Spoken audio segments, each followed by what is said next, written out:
Doc! Morty! How goes the escape plan? I hate to tell you, Doc, but your last time departed display is on the fritz. It is? So how did you find me? I found one of Edna Strickland's shoes in the DeLorean. How did one of her shoes get in the DeLorean? Einstein took it from her. He did? How strange. Einie almost never attacks people. Not without a good reason, anyway. How'd you wind up in jail in 1931 anyway? During my trip to the past, I decided to look into one of Hill Valley's unsolved mysteries. The fire at the speakeasy. Exactly. I thought I was safely hidden across the street. But when the fire started, there was a tremendous explosion, and I was knocked unconscious by a stray brick. When I woke up, I was here in jail, charged with arson. That's horrible. I know. Worse yet, I still don't know who started the fire. How'd you wind up in jail in 1931 anyway? During my trip to the past, I decided to look into one of Hill Valley's unsolved mysteries. The fire at the speakeasy. Exactly. I thought I was safely hidden across the street. But when the fire started, there was a tremendous explosion, and I was knocked unconscious by a stray brick. When I woke up, I was here in jail, charged with arson. That's horrible. I know. Worse yet, I still don't know who started the fire. Guess who I bumped into at the soup kitchen? My grandfather. No! Don't worry, I didn't talk to him or change his future or anything. Good. I wish I could, though. This era's tannin is treating him like dirt. Don't worry. If history plays out as it's supposed to, he'll soon be out from under Kit Tannen's thumb and free to live out his life as a humble accountant with your grandma. What was her name again? Sylvia. Right, Sylvia.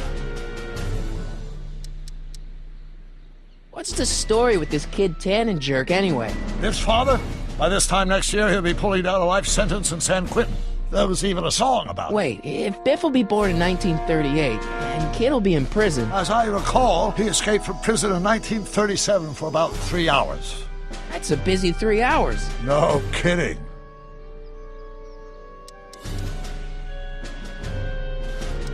What do you know about Edna Strickland? Edna? We never really socialized when I was younger. She was a few years older than me, and we traveled in different socio-economic circles. Why do you ask? She thinks you're a hero for burning down that speakeasy. She's doing a story on you. A story? Oh, yes, now I remember.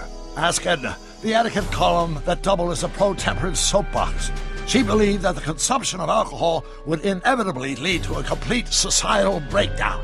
Sounds like a fun gal. You should have seen her when the hippies started showing up in the 60s. She just about lost her mind. That would explain a lot.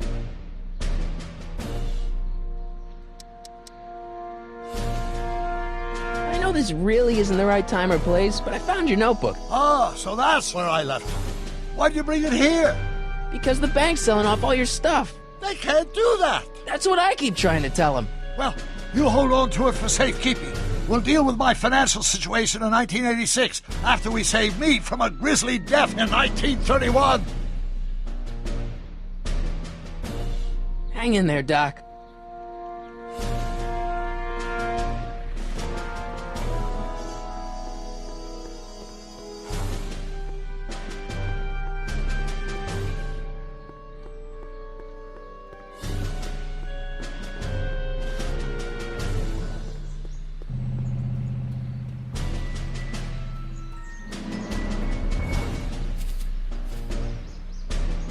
Hey, how you doing, Einie?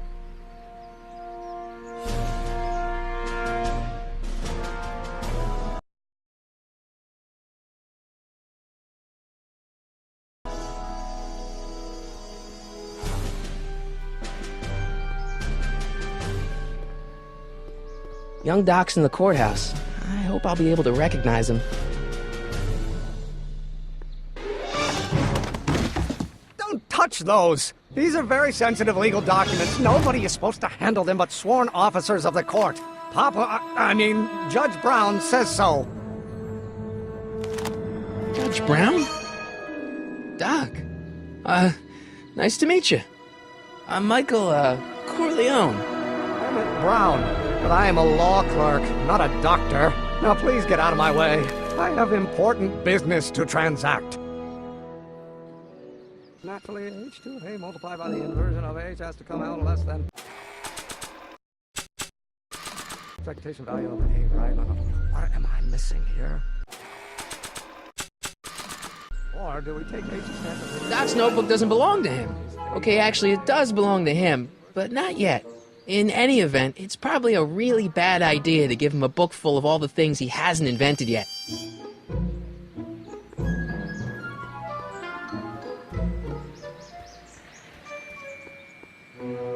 Listen, Emmett, you don't know me, but I'm your friend. I'm not big on friends. They get in the way of work. What's this important business you're up to? It's a legal matter, very complicated, very abstruse. I need to obtain 5 sets of initials on every copy of this writ of indemnification before before Judge Brown can even think of granting a waiver to the party in the first part. You have no idea what it's about, do you? That's how important it is.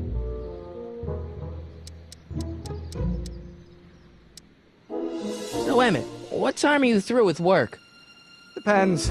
On weeknights, Pop sometimes keeps me in the office till 9. 9 at night? But today's Saturday. Right.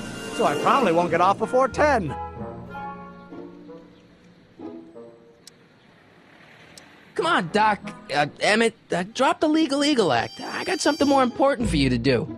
Mr. Corleone, I'll have you know that the law is the very mortar that holds society together, and we in the legal profession are like brick masons building the edifice of the future. Your dad tell you that? Every morning. How about you knock off work early and I'll buy you a beer, or soda. What do you say? Don't try to tempt me from my duty with sugary beverages. Keeping the wheels of justice turning, that's my one passion in life. Besides, if I left before 8, my pop would kill me. Sounds like you're a little scared of your father. Scared of my father? Pop is the most learned, just, incorruptible judge that Hill Valley has ever seen. The only people scared of Judge Brown are people with a dark secret to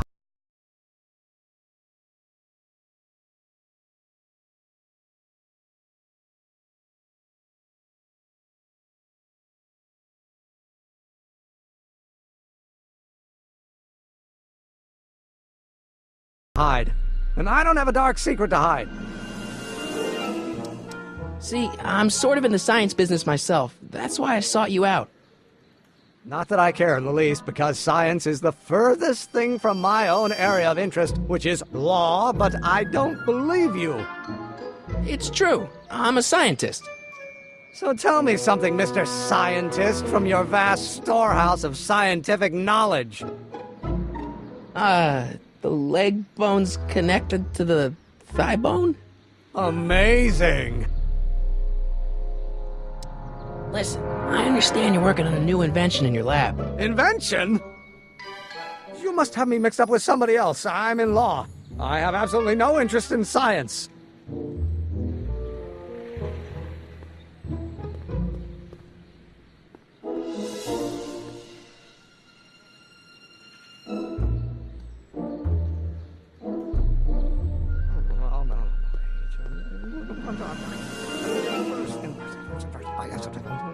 Come on, wait up a minute. You again? Can't you see I'm busy? Okay, so you don't want your old man to know. That's fine. Listen, we all keep secrets. But I'm telling you, you can level with me about this science project of yours. I am not a scientist. Go ahead, ask me what E equals.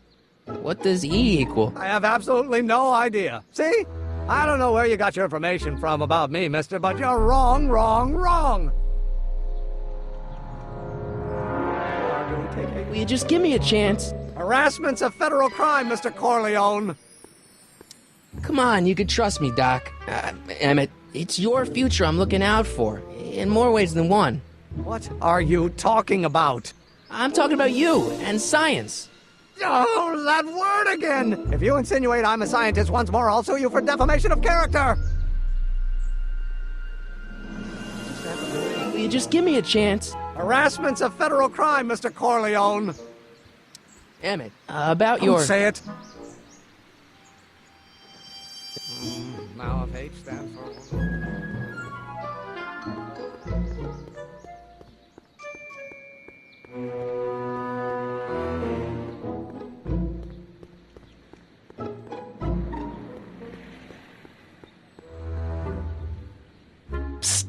back!